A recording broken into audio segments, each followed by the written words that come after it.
At one point, Subway was everywhere. Bigger than McDonald's, bigger than Starbucks. You couldn't walk a block without seeing that green and yellow logo. But something went terribly wrong. Scandals, horrible business decisions, greedy corporate policies, a complete loss of trust. Subway built an empire and then destroyed itself. Today, we're breaking down how the world's biggest fast food chain fell apart and why it might never recover. Before Subway became the struggling, scandal-ridden mess it is today, it was actually an underdog success story. In 1965, a 17-year-old named Fred DeLuca borrowed $1,000 from a friend to open a sandwich shop in Bridgeport, Connecticut. His goal? Make enough money to pay for college. But what he created was something much bigger. By the 1980s and 90s, Subway had hit its stride. The fast food industry was dominated by greasy burgers and fried chicken, but Subway promised something different, a healthier alternative made right in front of you. It was simple: fresh bread, fresh veggies, meat sliced in front of you. It wasn't gourmet, but it was better than a soggy drive-thru burger. And then came the franchise boom. Subway offered one of the cheapest franchise deals in the industry, and investors jumped at the opportunity. Before long, Subway was everywhere, in malls, airports, gas stations, and even inside Walmart stores.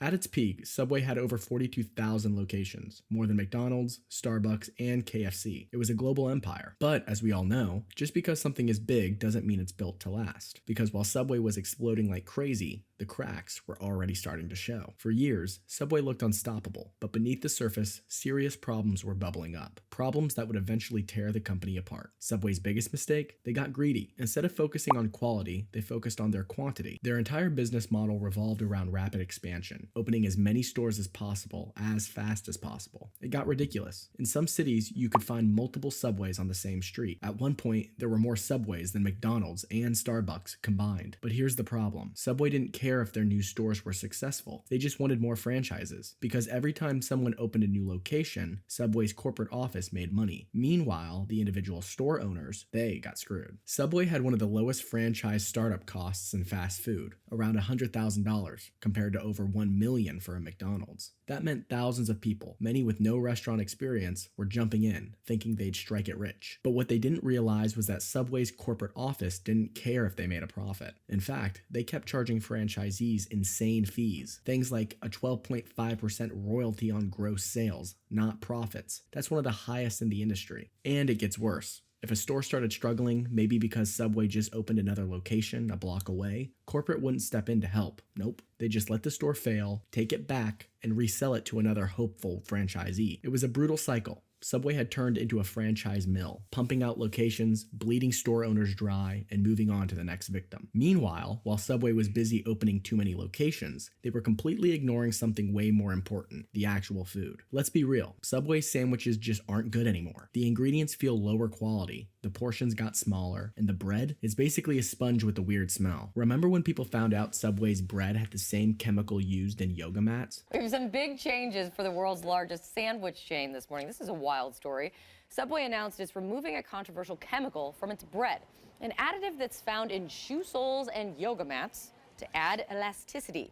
The ingredient, which is banned in Europe and Australia, it was first called into question by a popular food blogger who had pushed to have it removed. Yeah, that didn't help. Then there was the tuna scandal. Subway fighting back this morning against claims that its tuna sandwiches don't actually have any tuna. Customers sued Subway, claiming their tuna wasn't even real fish. Subway fought back, but by then, the damage was done. Trust was already crumbling. At the same time, Subway stores became notorious for terrible customer service. Why? Because franchisees were struggling, cutting staff, and paying minimum wage. That meant employees who didn't care, long wait times, and miserable store experiences. Bad food, bad service, too many locations. It was all adding up, and Subway was starting to sink. But if you thought this was bad, it was about to get so much worse. Subway wasn't just suffering from bad food and mismanagement. It was about to face some of the biggest scandals in fast food history, and one of them was so damaging it nearly destroyed the company overnight. Hi, I'm Jared the Subway guy, and this is my story.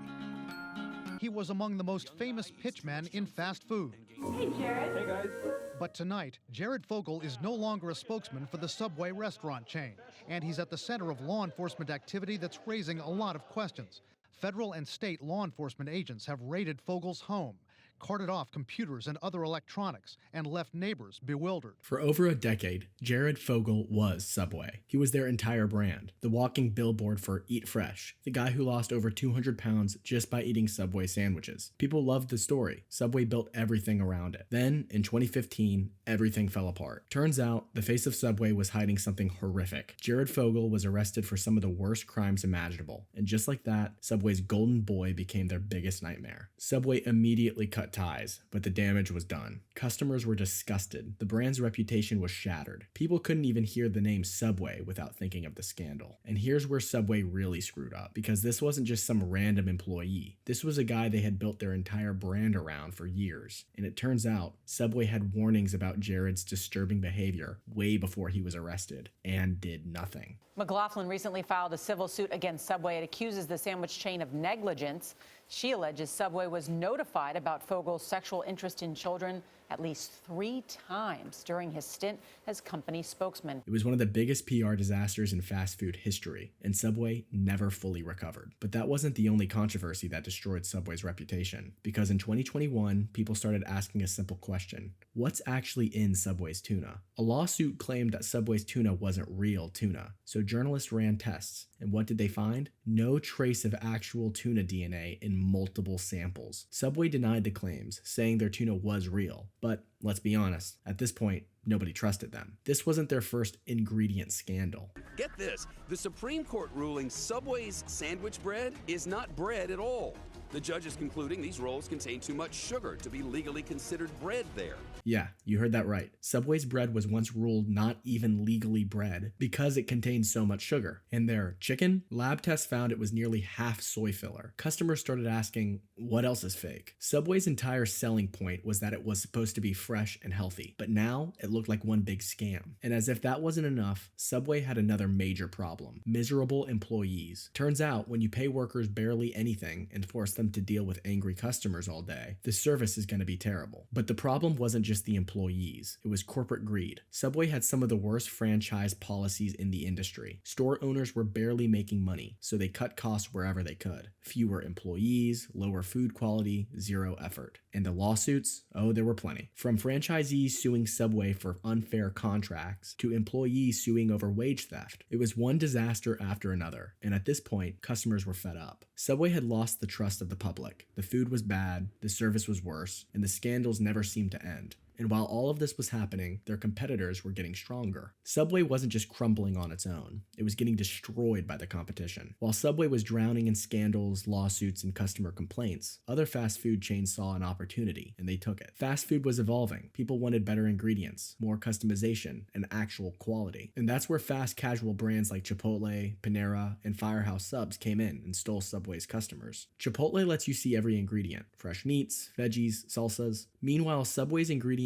look like they've been sitting out all day. It's no contest. Then you had Firehouse Subs, Jersey Mike's, and Jimmy John's, all offering better subs, made with actual fresh ingredients and served hot with real quality meats. Subway's cold, limp, barely there meats just couldn't compete anymore. And it wasn't just fast casual chains. Even traditional fast food giants like McDonald's and Wendy's started offering better sandwich options. So why go to Subway for a sad, overpriced sandwich when you could get something better for the same price at McDonald's? And here's the real insult. Even gas station sandwiches started looking better than Subway's. You know you've hit rock bottom when a sandwich from a 7-Eleven looks more appealing than your fresh fast food. Subway also had another huge problem. It never updated its brand. While competitors like McDonald's and Starbucks constantly reinvented themselves, Subway was still using the same boring, outdated marketing from the early 2000s.